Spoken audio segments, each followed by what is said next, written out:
What's up, guys? It's Matt from AverageDudeTV, and I just got back from the gym. Anyway, I wanted to bring something up to you guys.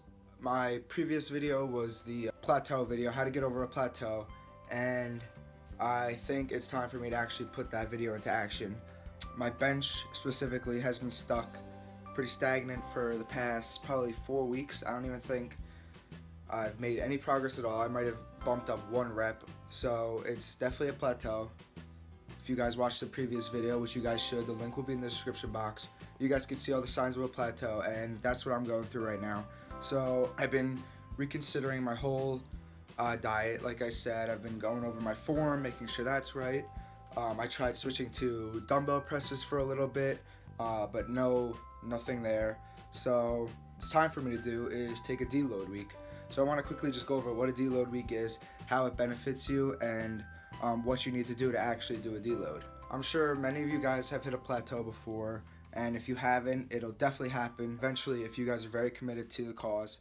And basically, like I said, I haven't made any progress in my bench, and my entire body pretty much has just been really sore lately. I've been less motivated to go to the gym because I've just been really tired, and I am getting enough sleep, but I've been stressed out with school and all that and work.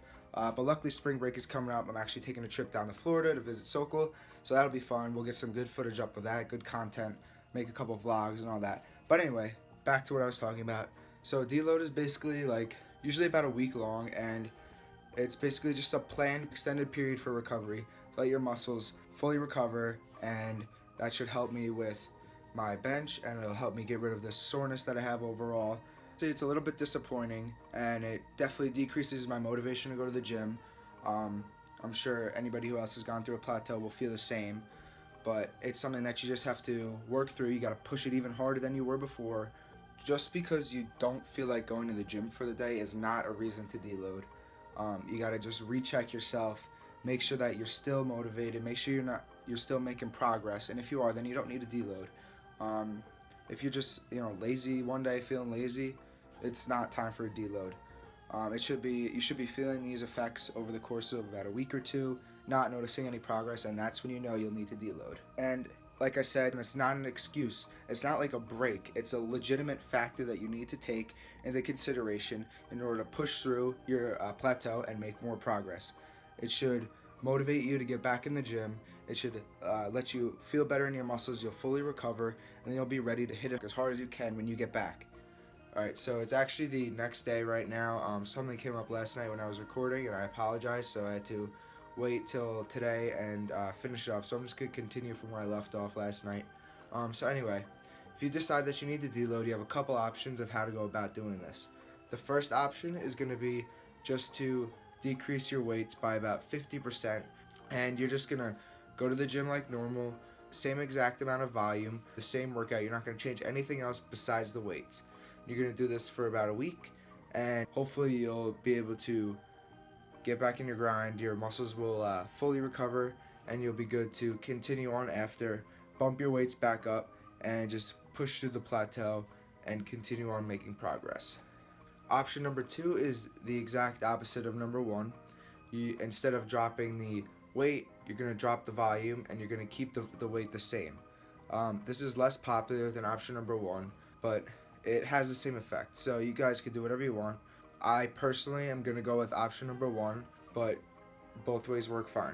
Third option, you can just take the whole week off. I've done this before. I remember last time I took a deload, I planned it perfectly actually. I had a really busy week coming up with a couple exams and a lot of shifts at work and a lot of homework and all that, and I was really stressed out. So it was a perfect time to take my deload anyway, and I just ended up not going to the gym for the whole week, and it worked out really well. I caught up on all my sleep, I did all my work, my muscles all recovered, and I felt great getting back into the gym the week after that, and I felt really strong. Obviously, anytime you're coming back from a deload, you're going to have to drop the weights by a little bit just to get back into that groove, but eventually you get back to where you were and then push past that even more. So it's totally worth that. So that's the option number 3, which is just take the whole week off. And the last option is if you're in a similar situation to mine where only one of your exercises is really, plateauing, you could do like an individual body part where you just lighten the weights for that single body part, and you keep the volume the same, but then you can continue on doing whatever you were already doing on your other workouts. So let's say if you're in my situation and your chest is lacking right now, it's hard to break through your chest plateau, you could just drop the weights on your benches, on your inclines, on whatever chest exercise you're doing, but keep everything else the same. Keep hitting legs hard, keep hitting arms hard, keep hitting back, do whatever you're doing, and just slow it down for that one lagging body part for that week. Now, although it may seem like this is the option that I should be doing, I'm not going to be doing this. I'm going to be going with number one, because although my chest is the only body part that I'm really having trouble pushing through a plateau with, I am just generally overall very sore, very tired. I'm having some joint pain right now. So these are all signs that I need to take a full deload, which is why I'm going to go with option one and just, drop my weights by about 50%, take it easy in the gym, do the same amount of volume though, but just relax a little bit. And lastly, one last thing I want to say. I've been asked before if it's possible to skip the deload, and the answer to this is no. You're going to need a deload at some point. As you get more advanced in your lifting, you're definitely going to need a deload. You're going to hit plateaus. You're going to get very sore everywhere in your joints. You're just going to get overall mentally and physically drained, and that's when you need the deload. As a beginner, this is not going to happen for a while. You might be able to go 15 to 20 weeks, even more than that, without needing a deload. But as you get more advanced, you'll probably need a deload every 8 to 12 weeks. 12 weeks is pushing it a little bit, but just feel it out. It's different for everybody.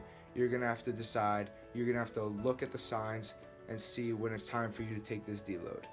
So, in a word, no, do not skip the deload. Although it's going to seem counterintuitive to skip going to the gym for a week, it's actually going to help you in the long run, and it's going to help your body recover, and it's going to help you move past your plateaus.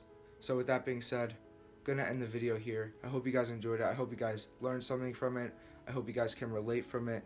I'm sure many of you guys have gone through this situation before, and if you haven't, you'll definitely get there soon if you're committed to lifting. It happens to the best of us, and at least when you get there, you'll be prepared. Please give this video a like if you enjoyed it. Subscribe down below. Leave some comments with questions or tips or anything like that. Turn on post notifications. Follow us on Instagram at AverageDudeFit. Check out the website www.averagedudefit.com. And until next time, Average Dude Fitness out. Thanks for watching, guys. We hope you enjoyed the video. Make sure to subscribe, turn post notifications on, like, and comment. We appreciate the support and hope you check out our other videos.